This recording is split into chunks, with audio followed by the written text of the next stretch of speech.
કથા પ્રત્યે તીવ્રતા છે. કથા ન હોય તો હું સત્સંગ કરાવે જ રાખતો, નિરંતર સત્સંગ. મારા ગીર સોમનાથ જિલ્લાનું કોઈ ગામ બાકી નથી જે ગામમાં મેં સત્સંગ ન કરાય. કોઈ વ્યક્તિ એવા નથી જેની સાથે અમે સત્સંગ ન કર્યો.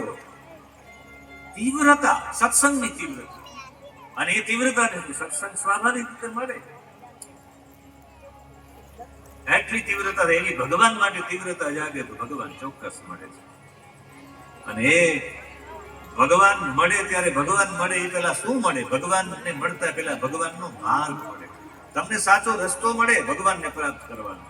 એ રસ્તો મળે એ જ ભગવાનના ચરણ ચિહ્ન, ભગવાનના પાદ ચિહ્નો જોયા, ખબર પડી ગઈ કે ભગવાનના જ પાદ ચિહ્નો. જેના પાદ ચિહ્નો જોડવાની સાથે તમારામાં નિર્ભયતા આવી જાય. પેલા ગોપીઓ એ રાત્રિના સમયે, એ શરદ પૂર્ણિમાના રાત્રિના એને નિર્ભયતા આવી ગઈ હતી. ભગવાનના ચરણની વિશેષતા. જે માર્ગ ઉપર ચાલો અને તમને નિર્ભયતા આવી જાય, સમજવાનું કે આ ભગવાનનો સાચો માર્ગ છે. જે માર્ગ ઉપર ચાલો ને ડર લાગે, લાખો ને લોયણ જે માર્ગે આયલા એ સેજે ગજા નથી. લોયણ સેજે નથી દેરી, કે કોઈ બાબત નથી દેરી. સતી તોરલે નથી દીધા સેજથી. માર્ગ એ જે માર્ગમાં તમને નિર્ભયતા આવે, સમજવાનું એ માર્ગ ઈશ્વર. અને કાલે તો પરી બાપુએ હું ગણેશજી બેસાડ્યા, ઝેરી ગણેશજી બેસાડ્યા.